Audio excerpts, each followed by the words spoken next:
Hi, I'm Emma Easterbrook and this is Practicing Human 360 Health. Today I've got a fantastic guest. Her name is Jo Macario. She is a senior clinical nurse specialist at Brighton Hospital and so much more. Some of you will know her because from my clinic where she does prescribing for me. And yes, so we're going to get into it. So much to talk about and she's gorgeous and she's really good fun. Anyway, here she is. Hello. Hello. Thank you for coming. It's a pleasure. It's very exciting. I know, isn't it? It almost feels a bit swish, doesn't it? Don't you think? I do. So we've known each other for near enough 25 years. Is it that long? Yeah. Okay. I was looking at it when I was doing all my research for today. We are not that old. I know. And how can we still only be 25? I know. How does that work? Wow. It's everything that we do in the clinics. That's what it is. So, first of all, so your job title at the job that you do at Brighton Hospital, mm-hmm. So senior clinical nurse specialist. Mm-hmm. What does that entail? It's quite an autonomous role. So I'm a prescriber, so I've done my master's, which means that I can prescribe the same drugs as a doctor. Mm-hmm. My specialism is acute pain, so I see anybody that's been in a trauma, intensive care, mm-hmm. had general surgery, anyone that's not getting better how they should do because of pain, mm-hmm. I will go and treat them. Mm-hmm. And so it can be anything from optimising epidurals, adjusting the analgesia that they've been prescribed, setting up morphine pumps, local anaesthetic, nerve blocks, and we work all over the hospital. Yeah, so you're everywhere, basically. We're everywhere. We go from the gynecological ward, we go to orthopaedics, we go to trauma, we go to intensive care, do general surgery, A&E, we're so everywhere. And not every day is the same then? No. It's all over the place. Yeah, you never really know what you're going to get when you start your shift in the morning. And were you doing that job in the pandemic? Yeah, no. So my background is intensive care. I'd done the acute pain role probably for about 7 years. And then because my background was ITU, I went back into ITU for the full 2 years of the pandemic. And then I went back to my role that I have at the moment after that. Yeah. It was tough though, wasn't it? Because maybe you messaging me and, just... Yeah, I mean, it all seems like a bit of a bad dream now. Yeah. Like, it seems surreal that it actually happened at all, even though it's 5 years ago, isn't it? Yeah, it's crazy. Yeah, and I mean, some of the things we did in intensive care were incredible. It was very, very sad, breaking bad news to people over iPads, having to tell relatives that people are deteriorating, so we need to put them on a ventilator. It was very physical because we needed 6 nurses and doctors to prone people, like put them on their tummy so we could expand their lung space. And then when you got home, I couldn't watch the news because what you saw on the news was exactly what it was like in hospital, and it's too much. So yeah, it was full on. And also because, yes, we were in the middle of a pandemic, all of the other things, all the trauma, the car crashes, everything else that happened, that didn't stop coming in. So we had all of that to deal with as well. So I guess that, all of, you and colleagues that really suffering from PTSD to deal with that. We've that had must nurses. be ongoing. Yeah. I mean, the hospital were very good. They did look after us, but we have had medical colleagues, the nurses, doctors, where they took some time off after the pandemic and then they've tried to come back and they just haven't been able to. It's just too triggering. Yeah. God, it's terrible. But we survived and we got through it. On behalf of both of our mums that are listening. What am I joking about? My mum would never listen to this.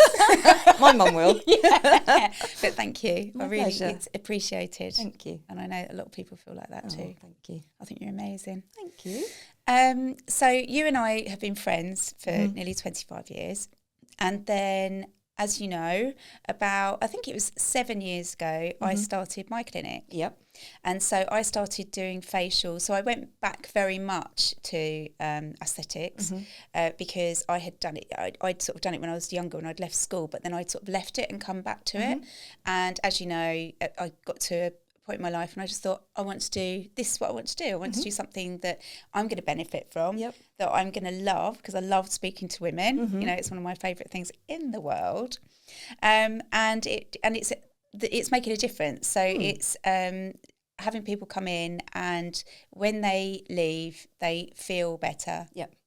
And that's what it's all about for me. Which has evolved because now I'm sort of, it's made me even more interested in wellness. Yeah. So, but when I first started out, obviously I didn't do Botox. So Jo's got her own clinic as well in Brighton. And so Jo came and did the Botox, didn't you? I did.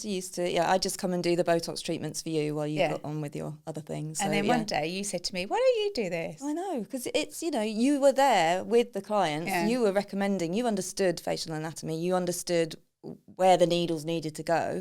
And rather than me coming with my bag of Botox, you could have done it yourself. So off you went, did your training. Yeah, well, you told me where to go, so I trained where you said, and then you obviously, because you have to prescribe in person, because that's part of the legislation when it comes to Botox. A lot of people don't know, which we'll get onto in a minute.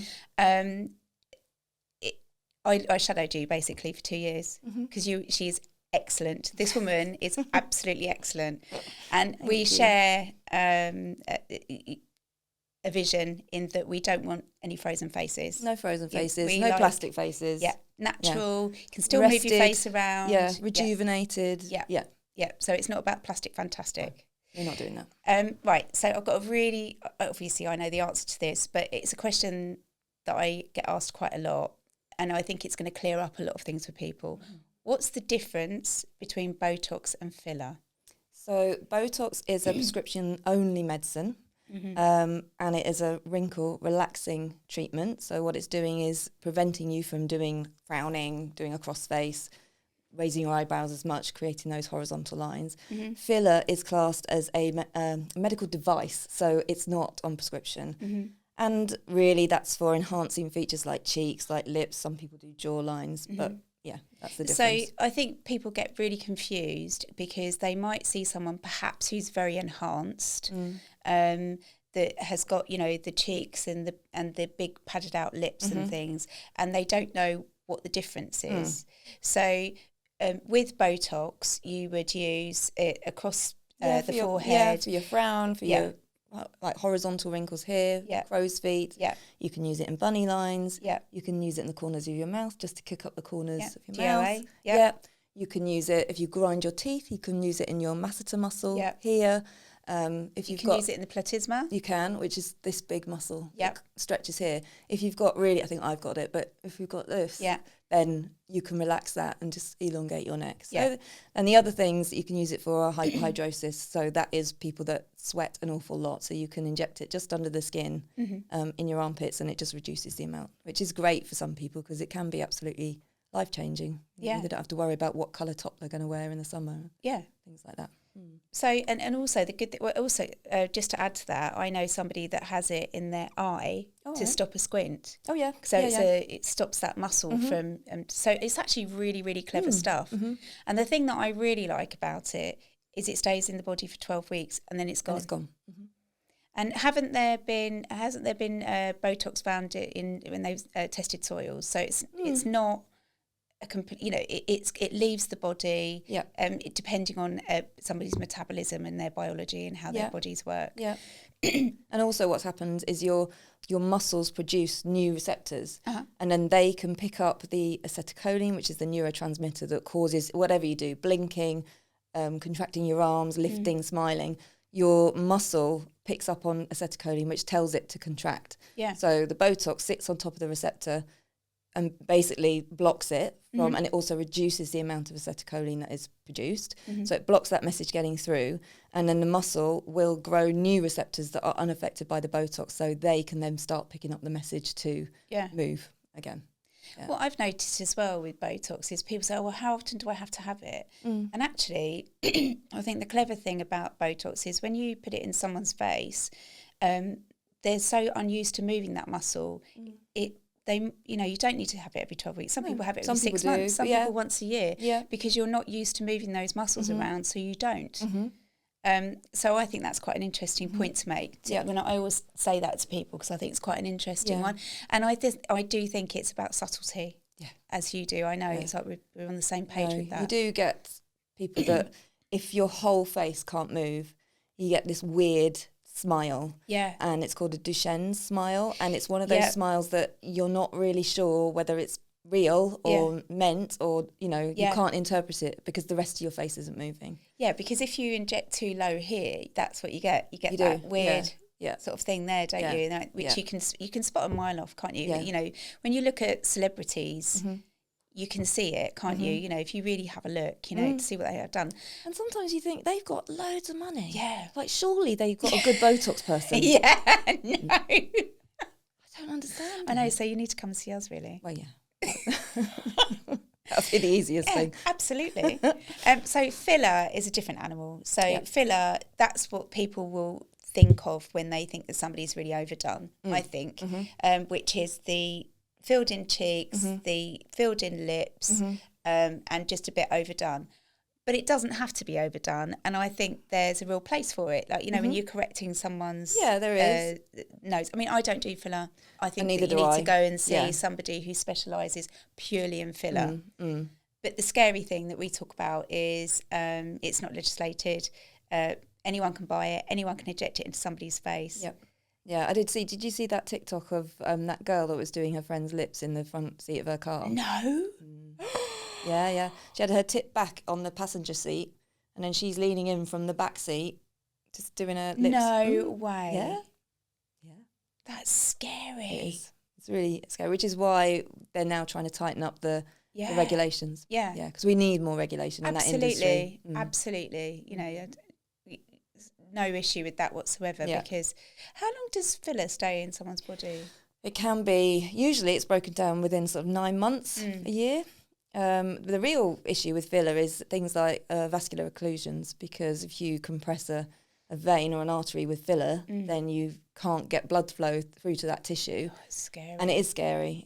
But you know, if you've got someone that knows what they're doing, and but if you've got a girl on TikTok I mean, she doesn't know what she's doing. No, and she won't have some hyaluronidase to reverse it in the boot of her car, is she? No. She's just not.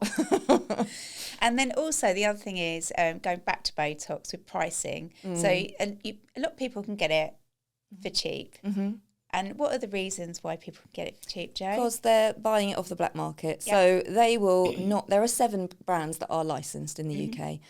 They are all botulinum toxin, but they slightly differ. So you might want to use a different brand depending on what someone's facial features are, how deep their muscles are, if they're a man, if they're a woman. But there are only 7. They are expensive to buy, but if you're getting it off the black market and it's not licensed, you really are playing Russian roulette with someone's health. You've probably seen all the news recently of people having, you know, problems with their eyes, boils on their face. Yeah. It's unlicensed for a reason. It hasn't been. It's been through the NICE process and it hasn't been licensed. The MHRA have not licensed it for use in the UK. So, but it's very cheap. So if you're getting 3 areas done for 90 quid, you need to think about what are they using? What are they putting in your face? You know, do they know what they're doing? So yeah, and there, you know, there are new ones coming out on the market all the time. Like I say, they're fairly different. I tried one the other day on me that was it's supposed to take within 3 days and then last 6 months. Oh, wow. So we'll see. We'll see. Because I never inject anything into someone else that I haven't tried myself. We're our own guinea pigs, aren't Exactly. Yeah. Because you will try things. And I remember there was something that I tried that was supposed to be amazing for eyes. It had a bit of polynucleotide in it, tiny bit of toxin, and some hyaluronic acid. I was thinking, this is brilliant. A little bit of toxin, it's going to lighten, brighten, like get rid of the dark circles. I swelled massively. I had to wear my glasses all week at work because I looked like I've been punched in the face. But it swelled all the way around here and up. When the swelling had gone down, the results were actually quite good. But for me, I know for my clients that is too much downtime. So I'm not using it. No. Yeah. And then also some people can mix it so that it's too lax so that it can get slippage. So it's a science, isn't it? You know, is what you're doing. Other thing I want to talk to you is skin boosters. Yep. Something love we both a skin love. booster. Yeah. I always say, if anyone's going to have a treatment, if they can only have one treatment, skin boosters all day long. Yeah. Especially in our age group, because as we get older, our skin loses collagen and elastin, fibronectin, it loses moisture, and skin boosters will encourage your skin cells to produce more of those. So, So it's clever. It's very sophisticated, isn't it? It is, yeah. Our very clever body knows how to adapt to and it it's and about, make it work. Making the most physiologically productive extracellular matrix. So that skin cell, it basically, for want of a better word. It knocks on the door of the cell and says, you are a skin cell, you need to produce some collagen and elastin, perk up. And that's what happens. Yeah. Yeah. The other thing I wanted to talk to you about was fat jabs. Okay. Because it's big news. It's big business. Yeah, big news, big business. I hear Trump's putting some money on it, doubling the price. Oh, okay. Yeah, Well, actually, that's interesting because I got an email from one of my pharmacies saying they are going to limit the number of pens that can go to patients. They're also going to put the prices up. So yeah, that makes so I'm not surprised. Sense. So I know that you've trained specifically in this. Yep. Can you? So there's Mounjaro, Ozempic. And there's another one, isn't there? W. What's it? Well, Wegovy is Ozempic. It's just different brand names. One they use in America, one they use over here. Right. Yeah. The main one, because originally there was Saxenda, and that one you had to inject every day, which is obviously not very nice. You feel like a pincushion. It's not okay. And then you had Wegovy or Ozempic, and now you've got Mounjaro, which is kind of taken over from all of them. Yeah. Yeah. So can you explain to people that are listening how it works? Okay. So Mounjaro is tirzepatide, and it works on 2 receptors. So it basically, what it does is it sends a message to your brain to say that you are full, so you don't crave food as much as you did. So it reduces your appetite. And what most people have said to me is that it quietens down the hungry noise in their head. So whereas before they would get a packet of biscuits, they'd have 2, and then before they knew it, the whole thing was gone. Now they'll have 2, and they're like, that's enough, you know. Or some people have said it even with wine, you know, that they would have a glass, 2 glasses, and then it would lead to the whole bottle. Now it's like, no, I don't want to. So that's what it does, send a message to your brain so that you feel fuller for longer. And it also slows down your gut transit. So again, the food stays in your tummy for longer. So it works on 2 receptors, and that's how it... Is it dangerous? I mean, it's quite involved prescribing. There are certain things where you wouldn't, certain conditions where you definitely wouldn't have it. There are some medications that you can't have it with. So, for example, if you've got Parkinson's, you will need to take a medication for that, but your levels need to be, of your Parkinson's medication, needs to be at a steady state. So if you have slower gut transit, then that will affect your levels. So is that what I've heard about? There's problems with the pancreas? Problems with the pancreas is because it can increase enzymes. So if you've had an actual significant history of pancreatitis, then it's not great for that. It's not great for people with thyroid problems. If you're on the pill, you can take it, but if you have, some of the side effects are nausea, vomiting, diarrhea, you know, if you've got that and then you need to be very careful, because just like if you've got a stomach bug and you've taken the pill, it won't be as effective. So from my personal point of view, and I'm always very open about this, as you know, I had Ozempic 3 years ago, and I had some weight to lose. I wasn't huge, but I lost 2 stone, and it really helped me. Yeah, it really helped me. It was a really good tool because it was a reset, and I think it was menopausal, being older, having had children, not being as active as I was, and so it really, really helped me. It really did. And I've got a lot of time for it. But also, I did think about taking it on as a treatment for the clinic, but I decided against it because I know that I'm going to, when I am going to eat, I'm going to, during that time, and nowadays when I have leafy greens, I have protein, have all the things, all the food groups you should have. Whereas you can't trust that somebody that perhaps doesn't have such a healthy nutritional diet. There's no real point doing it if you're not exercising and adjusting your diet. Yeah. And the other thing is sometimes people take it too far. Yeah. So if you're not going to a proper prescriber, so people aren't keeping an eye on your body mass index or whether your weight has fluctuated, keeping a food diary, all of those things, then it's a quick fix. People do use it for, I don't know, a wedding or holiday, something like that. But when you stop it, unless you've made adjustments to your lifestyle, the pounds will just creep back on again. 100%, yeah. I think it's a great tool for people that are morbidly obese, you know, because it's going to really help, isn't it? Yeah, definitely. So, and they've just, I mean, the guidelines with, especially if you get it off the NHS, is you have to have a BMI of over 30 or a BMI of over 27 with a comorbidity like diabetes, like, you know, some kind of hypertension, something like that. So, and I imagine, you know, that a lot of, I don't know, I don't know whether this is true or not, you'll correct me if I'm wrong, but a lot of, you know, the NHS has a lot of people to look after, and if people aren't healthy, and if they are morbidly obese perhaps, then it's going to take the weight off the NHS, isn't it? Yeah, so I think it's perhaps, I see it as a really positive thing. Yeah, it's helped a lot of people, because you're right, you know, the NHS is always going to be battling against public health, you know, so when you are overweight, you will have more cardiac problems, you'll have respiratory problems, you'll have diabetic vascular problems. It's it's a real issue in the UK, but not just the UK, around the world. It's real, you know, the States, you look at there. Well, I think it's inactivity, isn't it? And you know, the whole reason behind this podcast series I want to do is what I call 360 health. So it's about everything that we consume. Yeah. So it's what we watch, what we listen to, who we hang out with, medications that we take, food that we eat. Yeah. Absolutely everything has an effect on our health. Yeah.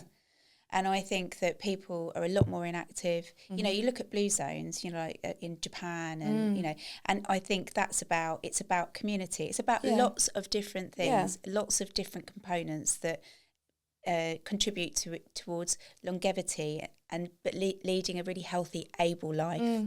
We call, like, when I teach about acute pain, a lot of it goes back to 360 health. Like, what are you doing? You know, there will be certain situations that will make you, or certain experiences that will influence how you feel pain. And it's called the biopsychosocial approach. So it's like what you're talking about. Like, what is their biology like? What's their psychology like? And what's their world like? What's their social interaction like? And if you don't have, if one of them is off, it will affect your health. Yeah. So, yeah. It's like I've been looking a lot into biohacking, as you know, which is, it's just being really natural, basically, in basic terms. It's spending time in daylight, so vitamin D, and breathing exercises, so oxygenating your blood cells, which is going to reduce chronic inflammation, which can lead to arthritis, Parkinson's. And then I've heard some stuff, I don't know what you think about this, or I've heard that dementia and Alzheimer's has got, they're calling it diabetes type 3. Oh. Yeah, so because of the chronic inflammation. Right, to do with cells. I don't know whether I just threw that one at you. But it's something Go off and do some reading now. Yeah, so it's just something that I've heard about, and I thought it was really interesting, you know, so I think it's about awareness, isn't it, and knowledge. Yeah. So, and even with vitamins, you know, making sure that you take the methylated version, so the most available version, you know, and being careful with levels, because yes, we need vitamin D, but if you take too much vitamin D, then you'll have problems with calcium retention. You'll get little funny bony growths. You might end up with kidney stones, things like that. So, yeah, it's about balance. Yeah, with this biohacking that I've been finding out about, they do a methylation test, which I'm really interested in talking to a lab about. I touched on it with you when we spoke. And it's just a swab in the mouth. But basically it tells somebody's DNA and what they're missing, basically, what mutations that they have. Sounds like a really weird word to use, but what gene mutations they have. And so then you can suggest, you know, what vitamins and nutrients they should have in order that their body works optimally. So it's something that I'm really, really interested in. Yeah. And I think, you know, to share that, you know, we want people to be well, don't we? Yeah, we do. Yeah. You know? And be able to take ownership of their health. Yeah. And because we know the NHS we're completely overrun. Yeah. We don't have the resources to match the demand. So if people can take more responsibility for their own health, then that's going to help everybody else who can then access emergency care or long-term hospital stays when they need to. But absolutely, that's our, you know, that's what we should be doing, isn't it? We should be looking after ourselves. Yeah. But yeah, well, there you go. But setting the world to rights. We like doing that. We do. Normally over do a it glass every of time wine, we meet. actually. Yeah. Where's that rosé? Yeah. Sod the rosé, bottle of fizz. Oh yeah, lovely. I want to talk to you about menopause. Oh yeah, my new specialist subject. Yes, I know. I was very excited to hear about this. It's new facet to you. Yeah, I mean, it follows on from what you were just saying about looking at what do you really need, getting things in balance. So I've started working for a company called BioID, and they do bioidentical hormones. Okay. So it's a doctor-led company. It's run by Dr. Martin Kinsella and Dr. Charlotte Norton. And then there is a team of nurse prescribers like me who will analyse blood results and then be able to tell women and men what hormones they're lacking in, and then do an actual tailor-made hormone replacement therapy prescription for them. So that's just excellent. It's a life changer, honestly, because well, menopause is life changing. Yeah. You know, you feel hot, you feel confused. Yeah. You're just, you know, the irrational rage is something else. The brain fog, I can't sleep. Yeah. The night sweats. It's and miserable. The highs and the lows. Yeah, and you just don't feel like yourself. Yeah. Well, that's what I felt anyway. And then you get your you know, your general traditional HRT from the GP. And for me, it didn't work. And it's a one-size-fits-all. Yeah. Everyone gets the same prescription. Everyone is started on estrogen and progesterone and then just go away and, you know, come back to me if there's a problem. But you go back and then they're like, oh, I don't know why it's working. It's not taken seriously. It's not a subject on its own, is it? You no, know, and it should be, because it affects all of us. It affects all women. Yeah. And, you know, and there's the andropause as well, where men's testosterone levels have reduced significantly as well. But because of the symptoms that we get with menopause, it's life-changing. And, you know, you're not able to function how you're used to functioning, you know, being on your A game, zinging through life. But now suddenly you're kind of stopped in your tracks, not feeling very well. Yeah. So the hormones that BioID supply, they're bioidentical. Can I just right, first of all, let's start. So tell us what hormones are and what they do. So hormones are responsible for your body working well. So, for example, estrogen will help with you know, body regulated, like temperature regulation. Yeah. Progesterone is for women is a natural happy hormone. It reduces anxiety. You've got DHEA, which nobody knows about, but it's one of the most abundant hormones in the body. I've never heard of it before. It's a precursor hormone, so it helps with the production of estrogen and testosterone. Yeah. It also manages your cortisol, so it helps with stress levels and all the weight gain you get when you're really stressed, when your cortisol levels are high. Yeah. And then it's basically, if you don't have those optimum levels of hormones, you will feel unwell. Yeah. And it ages your body as well. So, for example, if your estrogen levels are off, your hair will get thinner, your skin will get drier, more wrinkly, weight gain, night sweats. Yeah. And we don't have to put up with that anymore, so we can do something about it. Can you explain about testosterone in women in particular? Women, yeah. I mean, testosterone is an interesting one. Testosterone, along with progesterone, are probably the first hormones to deplete when you're going through menopause. So, but testosterone depletes at a much slower rate than progesterone. But once your testosterone is low enough, and, you know, by the time you got to your 50s, sometimes it's not even undetectable. It's really, really low. You will just slow down. You'll have apathy, no interest in things that you used to enjoy.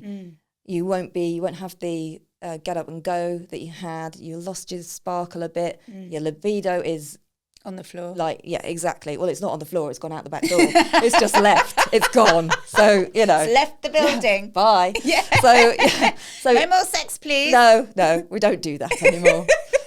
So, you know, it's a really important hormone, but trying to get that prescribed from a general practitioner is nigh on impossible. Yeah. And it's so important, because when I look at the blood results, you could see this, you know, and I see the women, and I can exactly identify with how they're feeling, because your get up and go has just gone.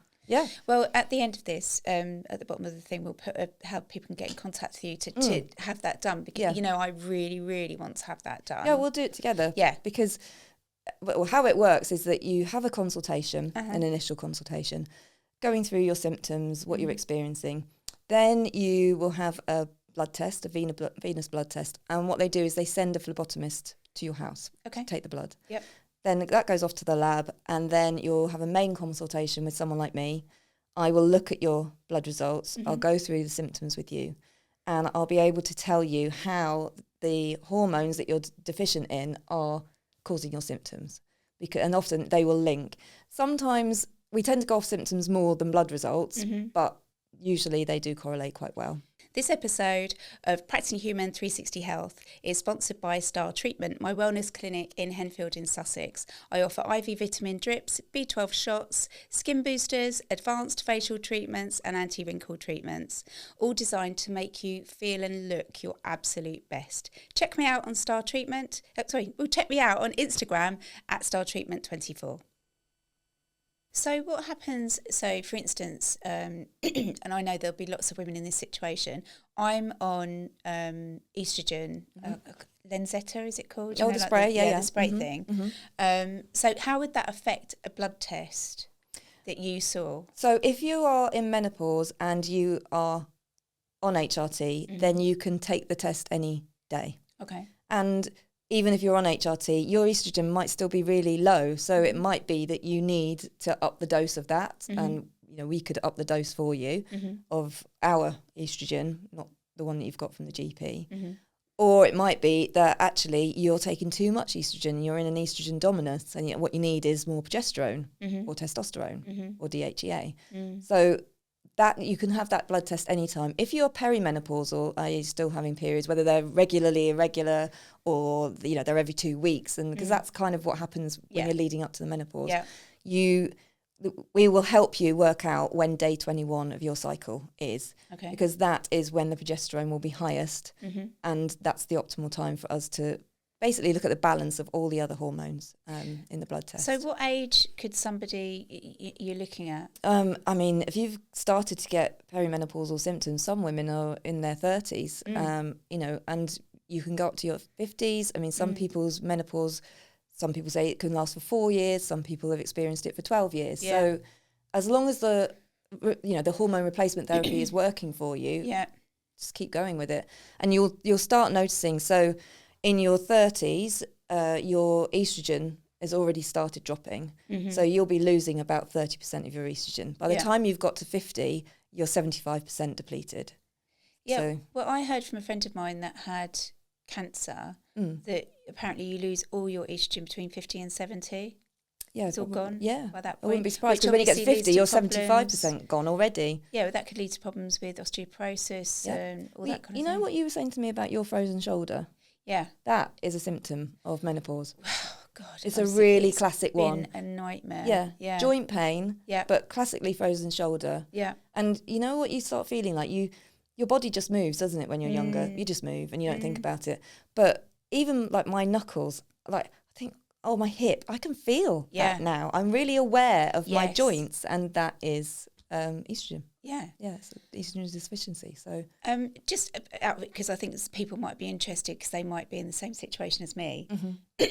As you know, I had hysterectomy when I was 41. I'm 51 now. So 10 years ago, I had hysterectomy, which really brought on menopause for me. And I resisted against HRT because we'd all like that report that had been released in the 80s that said it's the most terrible thing in the world. Yeah, breast cancer. No, I'm not going to have an HRT. You know, and all of that. And then I read up about it, and I thought, no, do you know what? I'm going to give this a go. And it initially sort of helped a little bit, but you know, it sort of petered out. Yeah. And obviously with all the symptoms that we've just spoken about. But I think, and once again, I've spoken to you about this before, and I think it'd probably be very interesting for anyone that's listening about this subject, that I could do with having testosterone. Yeah. Well, which is your get up and go. Yeah. You know, and all that sort of thing. Because my get up and go felt like it was gone, you know. It feels like it's gone. Probably with mine. yeah, they're having a party somewhere in the past, yeah. They're at a bar in Brighton somewhere. Well, yeah, if it came from us, that's exactly where they'd be, yeah. Having a little dance as well. And so I've had a blood test recently. I had one a couple of years ago as well. And my results came out as you've got normal levels of testosterone. Right. So I raised the question with the doctor that I was talking to at the end of the phone. And I said, well, what's to say that I didn't have highest testosterone levels than previously normal when I was younger? And she said, that's very possible. She said, did you have acne and terrible periods when you were younger? And I said, yes, I did. And she said, it's very likely that you had high testosterone then. And I said, brilliant, can I have some? No, you can't, because we haven't got any record of it. So I think there'll be a lot of people in this situation. There will be. And with BioID, you have the normal levels, so the ranges that you were probably being compared to. We know what they are, but we don't work with them. We work with optimal levels. So we make sure that you will start feeling like you did in your 20s and 30s, because the hormones that we give people, they are bioidentical, which means they are chemically structured to be the same as the hormones you were producing in your 20s and 30s, whereas the ones you get from the GP are synthetic. Okay. So sometimes they say they're bioidentical, they're not, they're body identical. But so, sorry, it's going to sound really thick, but what does that actually mean? So synthetic obviously means it's been man-made. Yeah. So well, the bioidentical ones are actually plant-based. They're from a Mexican yam. Wow, that's amazing. Yeah. But they're chemically structured to replicate your natural hormones. So when you take synthetic hormones, a lot of people's bodies go, oh no, that's not right. That's strange to me. And they recognise it as foreign. Whereas these ones are exactly the same as the hormones you were producing in your prime. Can we just take a moment for the massive brains I know that did that? I know. It's great, isn't it? Oh my God. I know. And it's a complete game changer, because that menopause is life-changing. I know, it's life-changing. But then to have your life back, to be able to think clearly, to not wake up in a sweaty mess, like, no, I'm not just sweaty, but literally drowning in sweat, covers on, covers off. Yeah. You know, sometimes I can't, you know, I go into a room, I have no idea what I've gone there for. I know. Tell me about it. I know. I'll have a conversation like this, and I used to be like, what was... I know. Halfway through a sentence, I have no idea where this conversation is going. You know, the irrational rage because I can't get the lid off a jar. Yeah. You know, that kind of thing. It's the sleep for me. Oh, yeah. It's the sleep. I can't literally... It went okay again a couple of months ago, but last month, it has been a nightmare, because you wake up and then your brain starts saying about completely innocuous stuff, you know, stuff that has no relevance, isn't important at all. Well, the hormones that are influencing that are DHEA and progesterone. Right. So progesterone is, like I said, it's an anti-anxiety. It's a natural, you know, it's our happy hormone for women. Yeah. You always take it at night because it's got a little bit of a sedative aspect to it as well. So there's that. Then the other problem is when our cortisol levels are highest between 2 and 4 o'clock in the morning. So if you don't, I don't know about you, but I was always waking up between 2 and 4. Always. And that's because your cortisol has peaked then. Right. But DHEA balances cortisol, brings it down. So it manages it. So you're not so stressed. Your anxiety is controllable. Yeah. But nobody talks about DHEA. And it's one of the most abundant hormones in your body. No one measures it. It's amazing. Back to testosterone, I just wanted to cover the point. Yeah. I know. So, the doctor wasn't going to give it to me, and I tried. Literally. I bet you did. I did. You're very persuasive. Yeah, I was like, oh, come on. You know, but it didn't work. It didn't work. Oh. I was like, right, okay, right then. Thanks anyway. Bye. and I spoke to a nurse a couple of weeks ago, and she said, oh, how's it going? And I was like, oh, you know, it's okay. I said, but, you know, I think I could really do with some testosterone. Mm-hmm. And I said, my friends actually buy it illegally from abroad and they use it. And she said, a lot of our patients do. Well, how do they know what doses they're giving exactly themselves? So that really scares me. And did it come from a pharmacy? I don't know. So the thing is, I think you're playing a bit Russian roulette there. And, exactly. I wouldn't know. Yeah. What, how much to use, how to use it. what to do. But also, like, Would how are I you grow gonna a know? willy? Well, Come on, people dispel it. People do worry about that. They think if they take, as a woman, if they take testosterone, they're going to suddenly turn into a man overnight. It's not like that. The doses are very controlled. They're much smaller than what we would give men with, testosterone replacement therapy. Yeah. It's a tiny, tiny little bit of like a pea size. Well, not even pea size. It's smaller than that. Tiny bit of gel. So no, you're not going to grow a willy, and you won't suddenly get like chest hair or anything like that. Deep voice. Beard. Yeah, that's not happening. Start drinking ale. No. Well, yeah, I mean, that has been known. We have done that before. We've got the mantra of you pour it, I'll drink it. That's what we do. I don't mind a pint, I've got to say. Yeah. Well, and I'm not on testosterone at the moment. Maybe that's a hangover from when you did have high testosterone. I don't know. But the testosterone, it's very different to doses we would give men. It's a tiny, tiny little bit of gel. So no, and the other thing is we will take your blood test in the beginning. It will tell us what your levels are. We'll prescribe the right dose for you, and then we follow you up with another blood test in 8 weeks so we can see what the levels are. So if we need to change the prescription, change the dosage, we will. And then you have another follow-up in a year. So, but then having said that, if you've got any side effects or symptoms or things that you're not getting on with, you can always call BioID. We're not going to say, no, we will just see you in a year. There's always some clinician that's available to speak to you. Is it expensive? There is a cost to it. It is private healthcare at the end of the day, but it is tailored to you. So, because the traditional is just one size fits all, and it's how important is your health, and do you want to take ownership of your health? Yeah. I totally agree. Yeah. I think so. You haven't got any specific how much anything costs or anything at the moment. I don't know I wouldn't know. Well, like I say, there'll be a link, and anyway, there is. So, people can go on the website. That's where because there are different plans. So I could give you a price, but then if you had 2 hormones or 3 hormones or 4 hormones, it would be different. But their prices are all on the website. Yeah. And the initial consultation, I think it was £50, and it's now reduced to 25. Wow. Yeah. That's amazing. And then if you decide not to go ahead, they will refund that initial consultation fee. So there's literally no risk. Excellent. Well, that's good to know. No brainer. Excellent. Yeah. Yes. And I'm looking forward to seeing how you get on with it. And so am I. Yeah. I know. It'd be interesting to see what your testosterone levels are like. Yeah. Be really well, like good. I say, the NHS, they all say they're normal. So what's normal? They do have recognised lab levels, but we don't work off those. We work off, and they are quite different. So we would be wanting to raise your levels way above normal. Yeah. Moving on from that a little bit, it's interesting because, I do B12 vitamin injections, and I often get this as well because people come to see me privately, and obviously it's prescribed. Yeah. Because it's an actual drug, it's a prescribed drug. It's hydroxycobalamin is, So there's consent forms, there's contraindications, which means whether people can have it or not. Yep. There's very few, it's just a vitamin. But the difference it makes to people's lives. Yeah. And I get a lot of NHS patients that have it, that are allowed to have it, can only have it every 12 weeks. Yep. So, and a lot of them, that's not enough for them.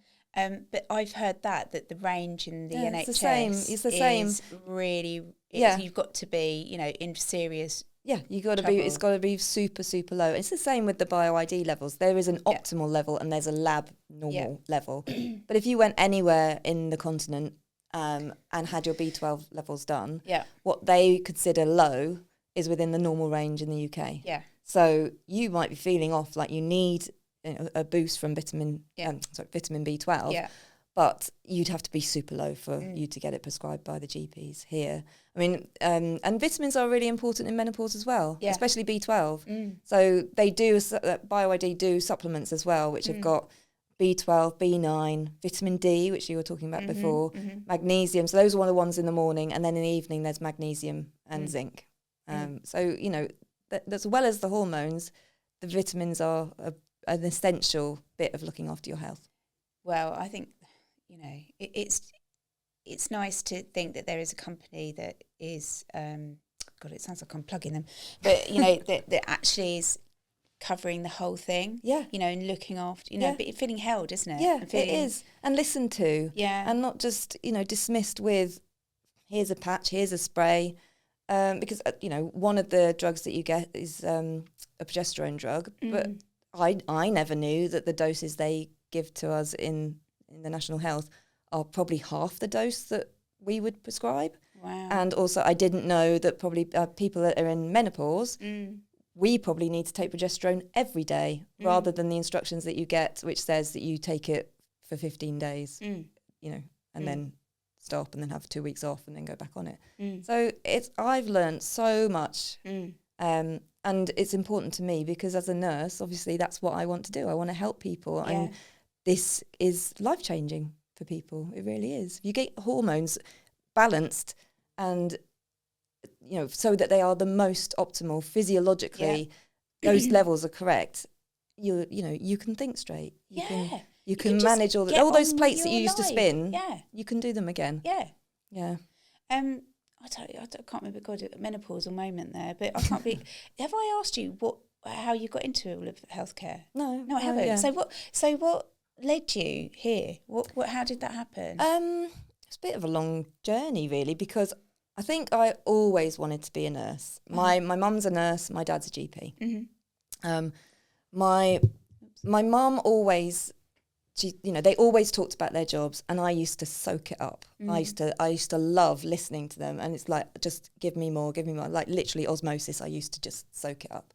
But when I was thinking about what to do for university and things like that, I went to do some shadowing because I said I wanted to be a nurse, but the school that I went to, they were like, no, what you mean is you want to be a doctor. I was like, no, I want to be a nurse. And they're like, no.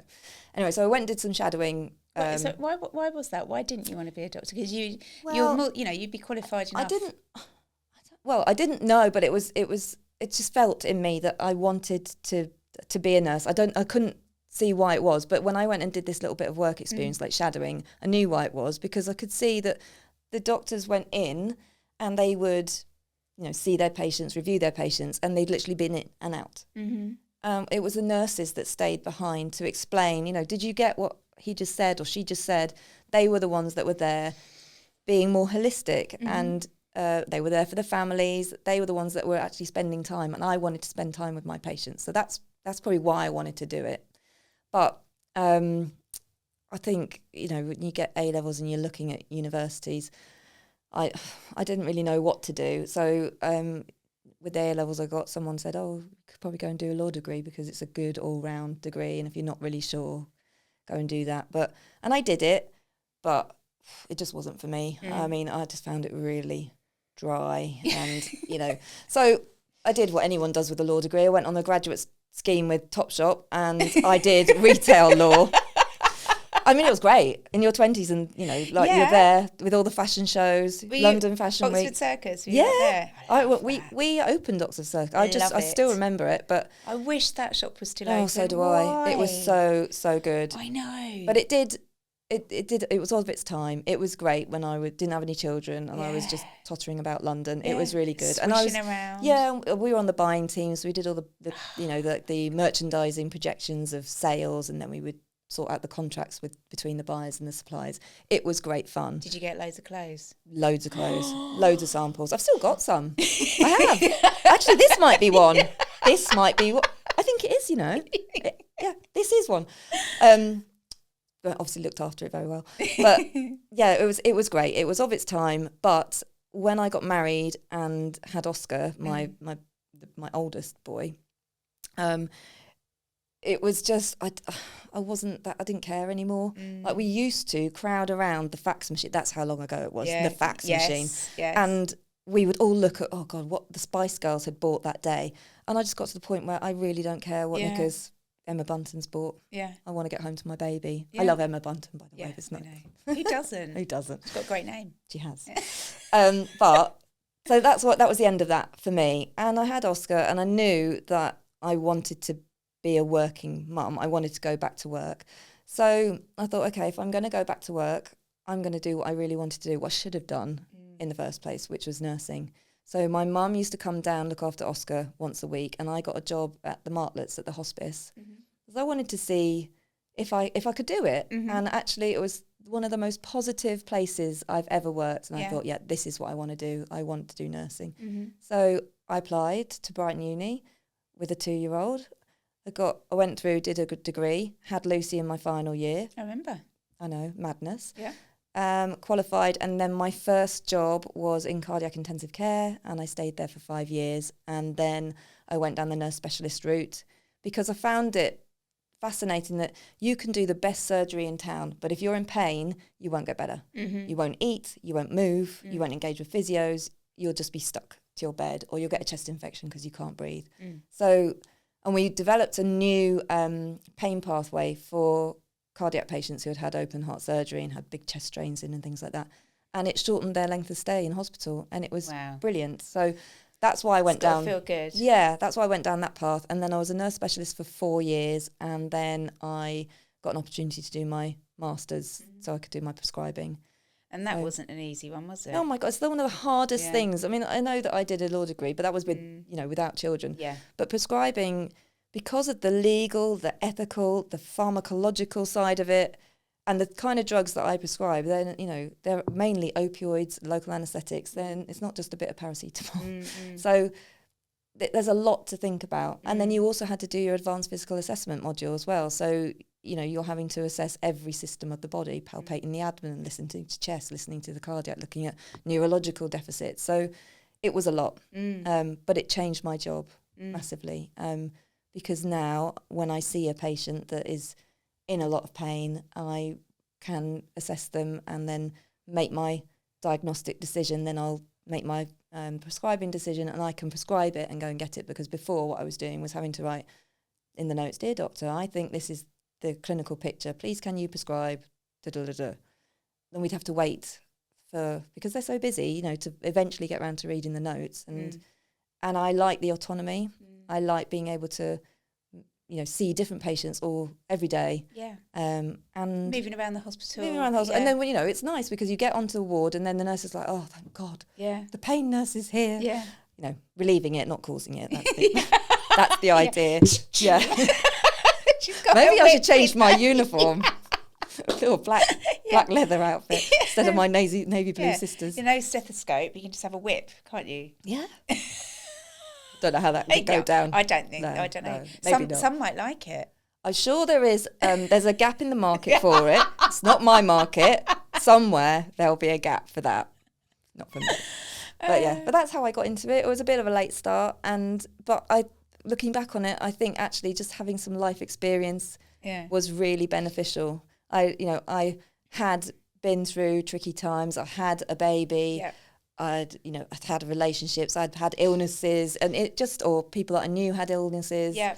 Yeah, it was that kind of life experience was really, really handy in understanding how people's lives work. And, everyone's life is different, isn't it? And what I think is a really beautiful thing about you is that you have had ample opportunity to leave the NHS, because it doesn't make you rich, does it? God, no. It's like I'm volunteering most of the time. But you haven't. No, because it's important to me. It's important to me that people get free care at the point of need. I mean, it's in a difficult situation at the moment, and nurses do not get paid enough. Neither do doctors, neither do lots of people in the NHS. But when you think about the kind of service your patients are getting, you don't get paid enough, or the level to what that you're educated to. It's so that you can provide that holistic care, you can make diagnostic decisions, you can give people the right medicine that they need. Yeah, by the time you pay for the car parking, the childcare, you literally have to work 2 hours before you earn any money. So mad, isn't it? Yeah. What's next? What's the future? The NHS? No. No. So okay, but first things first, right? Yeah. So you're in it. So that's a really good point. So you are within the NHS. What do they need to do to sort it out? Oh God, if I knew that, I'd sort it out. But I don't know. I mean, I think, that's that age-old thing is, are people running it that haven't actually been clinicians? I don't know. I think if you obviously the pay is the same thing. If you paid nurses more, you wouldn't lose so many nurses. If you put back things in like the bursary, nurses now have to get themselves in a huge amount of debt to train. It's very difficult for them to pay that off. It's a very frenetic, quite stressful environment. I think people maybe we need to look at people's mental health a little bit more, because the situations that we find ourselves in are not normal. No. It's not normal to see, I don't know, what did I see yesterday? Someone that fell off a roof onto his head. I saw a lady who had been stabbed in the thigh. I saw 17-year-old that had been knocked off his bike. And it's but with horrific kind of injuries. But you're going from that one thing to the other. Home, making beans on toast, and exactly. And that switch must be really difficult. It is sometimes. In the pandemic, it was harder. Because you're also homeschooling 2 kids as well at the same time. But I think there's lots of things that could be done to improve the NHS, but probably pay is, because we need to attract people in, and we lost a load of really, really talented people with Brexit. They all went home. You can't blame them, but we lost some fantastic people. So if we're going to do that, then we need to replace them, and we need to replace them with people that can afford to study with a decent wage at the end of it. Otherwise, we're never going to attract people. But we'll see. And what's next for Jo? So what's the future? Like, what is it? I don't know. I mean, I think I'll carry on with the aesthetics, but obviously the regulations are changing with that now as well. So we'll have to see what happens. I mean, I think it's really good. I think that we need more regulation in that industry. Yeah, totally. It might be that clinics need clinical oversight or supervision from a prescriber like me, so that might be something. I've set up a few prescriber hubs around, so there's one in Brighton, there's one in Worthing, there's one in Eastbourne and one in Uckfield. So that's where I can get a collection of clients that need to be seen, because to prescribe Botox, you must see them in person. But often practitioners may only have like 2 or 3 clients that need seeing. And so what we do is we create an evening where all of the clients come from varying different practitioners, and I see them all in one go. So that's taken off quite well. There's the bio ID, which I'm loving. I think that's really good. And also because digital health is that's going to be a big thing, I think, in the future. Not just obviously HRT, but digital health, where people can take ownership of their health. People can, because it's all about patient concordance. People don't like things being done to them. They want to be part of the plan. And I think, being able to do that is a real gift. It's really lovely to be able to provide that service to people. And then, I've got those 3 kids at home. So, I mean, they'll, and the dog and the cat. And then I will come at the bottom of that list, as per usual. No, you have to come first. You can't, you can't fill from an empty cup. Yes, you can't. So, there you are. Yeah, you can't pour from an empty cup. You can't fill from an empty cup. That's menopause there. I know, it is. We need to get your DHEA. Yeah, I will. So at the end of each show, I do the same thing for everybody, right? Which is, I play this game that I used to play with my kids in the back of the car. So I used to pick them up from school, and I'd say, and whoever else was I was giving a lift back to, and I'd say, "How was your day? What did you do?" And they'd say, "Don't know, can't remember." So I devised this little game, and it's like one good thing, one bad thing, one funny thing. But I'm applying it to the podcast, to my guests, and it can be about anything at all, anything throughout your life. It can be today, it can be whatever. So one good thing, one bad thing, one funny thing. What, without getting too serious? Whatever the fuck you want. I don't know. Whatever you want. So what's a good thing? Good thing is my kids are just a delight, and I've got an inherited one now as well. So there's 22, 20 and 16. Oscar is flying. He has chosen, construction and specifically scaffolding, and he just loves it. Excellent. And to see him happy and excelling at something that he really enjoys, making plans about how he's taking exams, which for Oscar was unheard of, and he's just smashing it. So he's great. Megan's really happy living with us. She's got her little jobs going on. Oscar's girlfriend. That's Oscar's girlfriend. She's doing really well. Weirdly, she's at Blueberry. She's at the nursery that Oscar and Lulu went to. Really? Yeah. How life just full circles. And Lucy, well, she gets her GCSE results next week. And that girl she's like a machine. She could not have worked any harder. So I'm just hoping that the results show that. Yeah, exactly. I'm sure they will. But I probably won't find out because she goes to Reading Festival the day before. Well, yeah, there'll be no signal. No. Yeah. Rubbish. Yeah. So I'll find out on Monday. Yeah, on Monday. So that's the good thing. The bad thing.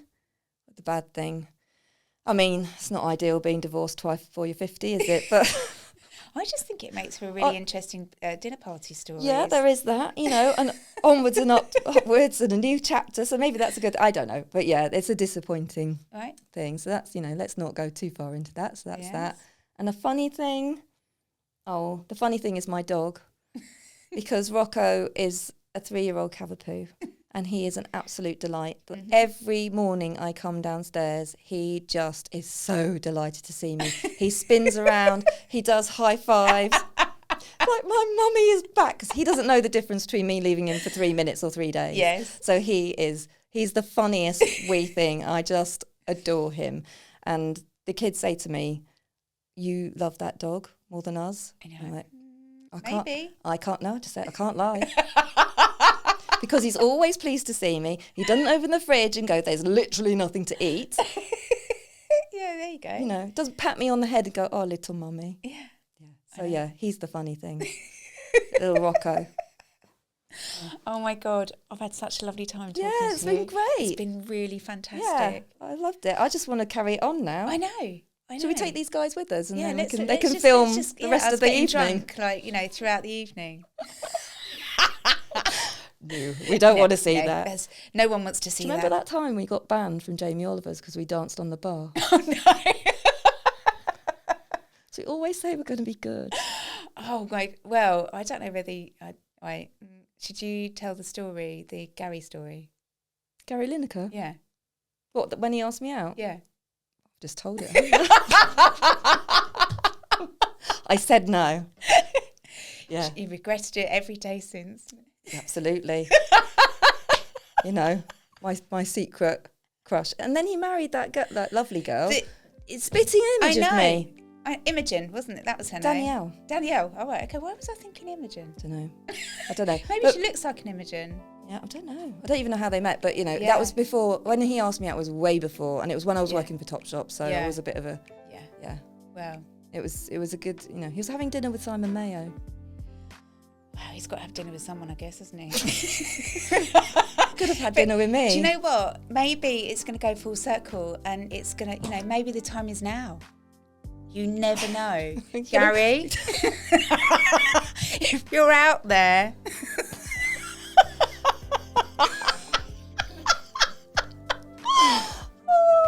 Oh my God. It's like she's an absolute loon. Get her on those hormones immediately. Before she loses her mind, get her on those hormones. That's the answer. Thank you. Oh, I'm being giddy now. I know, you're all silly Billy now. Oh, yeah, thank you. Right. Oh my God, I've loved it. Thank you it's so great. much. It's just lovely, and it's lovely to see you. Oh yeah, and you. Yeah. Let's do it without a camera and microphone. But that's what this has been like. It's like one of our normal chats, isn't it? Maybe we should just set this up and just do it all the time. Yeah, why I'm not? up for that. Yeah. Anyway, thank you. Thank you. Thank you so much for watching. It's been fabulous. I'm sure you'll agree. Next time I've got another very interesting lady. So I'll see you then. Thank you. Bye.